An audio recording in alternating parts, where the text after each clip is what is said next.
Crom, I have never prayed to you before. I have no tongue for it. No one, not even you, will remember if we were good men or bad, why we fought or why we died. All that matters is that two stood against many. That's what's important. Valor pleases you, Crom. So grant me one request. Grant me revenge. And if you do not listen, then to hell with you. Hey everyone, Yoyston here, and I hope you all are doing well, wherever you are in Samaria. Today we are taking another look at a work of fiction that is itself quite mythological in nature, the world of Conan the Barbarian. We're going to take a deep dive and look at the god Crom, the god of Conan's homeland, and see his nature, whether or not he truly helped his people or even really existed, and why would anyone actually worship him in the first place. Sources will be in the description, my friends. Thank you all so much for joining me today. Let's begin our tale. Perhaps inspired by the Irish cruel god Crom, this deity that took to human sacrifice in Celtic mythology and really showed a lot of Celtic fatalism and fanaticism.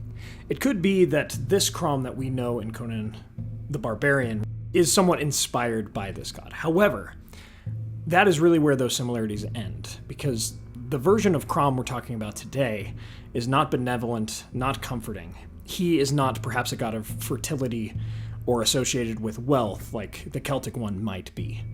This Crom is portrayed as cold and stern and embodies the landscape of Cimmeria, as well as the rocky terrain, the mountains. He is kind of seen as an earth god, living atop a isolated mountain. He is also very uninvolved in mortal affairs. He neither rewards nor punishes prayers, and kind of leaves his followers on their own. He's a god that really expects humans to solve their own problems.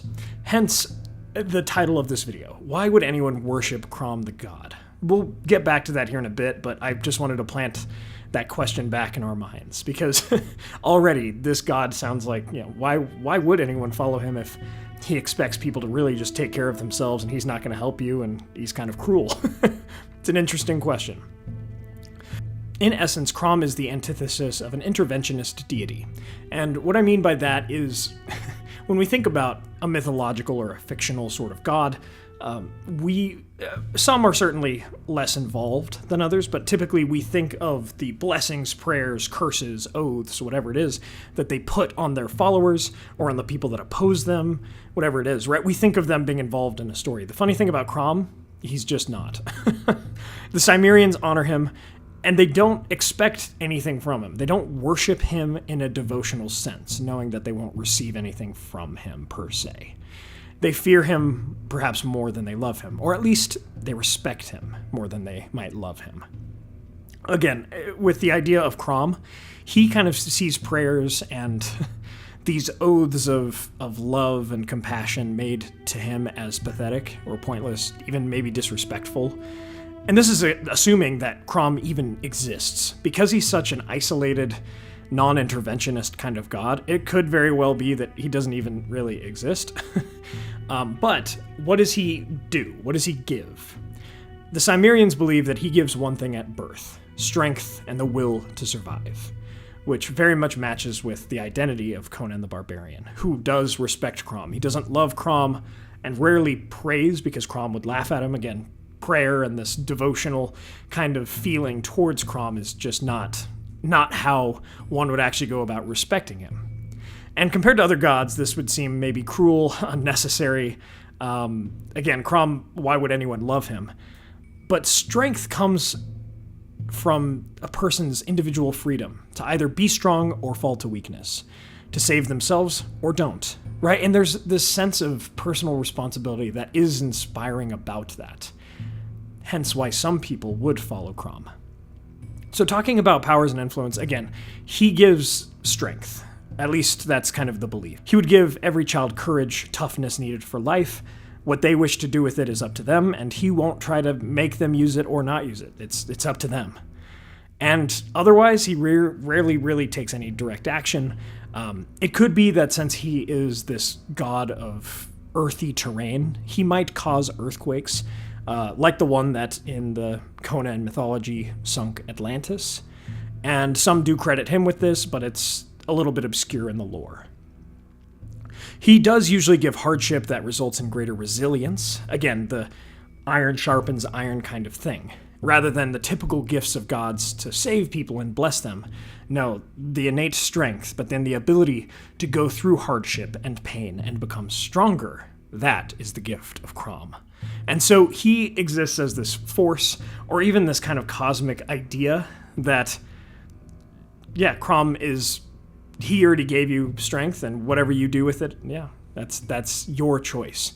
And so he is the god of stoic self-reliance, shaping through hardship, getting strength from it, and also being indifferent to the suffering of others, right? He very much supports this idea that people should save themselves.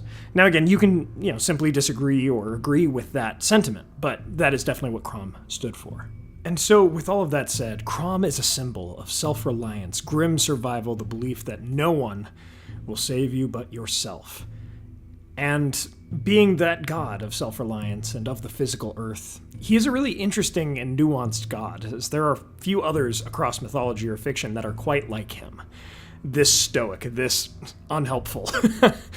He won't save you. He won't even really respond to you. If you have strength and follow Crom, it is your duty to use that strength to save yourself.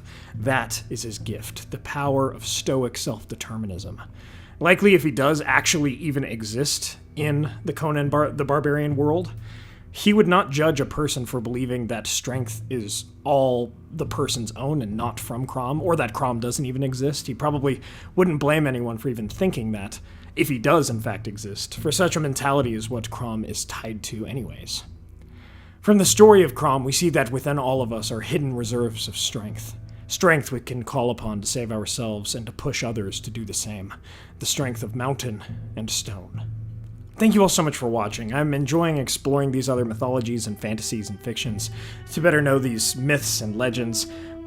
So much of it is still so new to me, so these videos are kind of a way for me to figure it out as well as we go. So thank you all so much for joining me with that. Let me know what you'd like to see as we go and continue the channel in the comments below. I appreciate you all. Make sure to subscribe, hit the bell, all that good stuff. My friends, thank you all for joining me on this adventure. Until the next one.